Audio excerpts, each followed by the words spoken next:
Hello नमस्कार, कैसे हैं आप लोग। उम्मीद करता हूँ बहुत अच्छे होंगे, मस्त होंगे।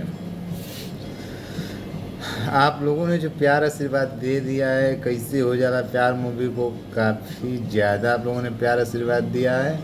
तो हम सोचें क्यों नहीं इस पर आप लोगों को एक बार आपसे रूबरू होते हैं, आप लोगों को अपडेट देते हैं। मेरा फर्ज बनता है कि आप लोगों ने जैसा प्यार दिया तो आप लोगों के बीच में आकर मेरा बताना कर्तव्य भी बनता है। उसका गाना भी एक से एक हिट रहा, आप लोगों ने गाना का भी काफ़ी प्यार दिया, फिल्म को भी काफ़ी सुपर डुपर हिट करा, काफ़ी प्यार दिया।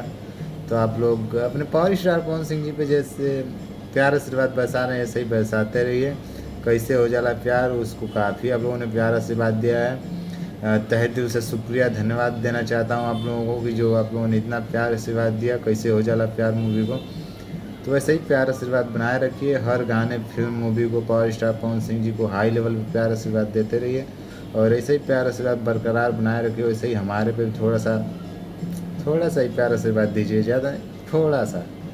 चलिए ठीक है, तब तक के लिए बाय, मिलते हैं किसी नेक्स्ट वीडियो में कोई न्यू इन्फॉर्मेशन के साथ। तब तक के लिए बाय।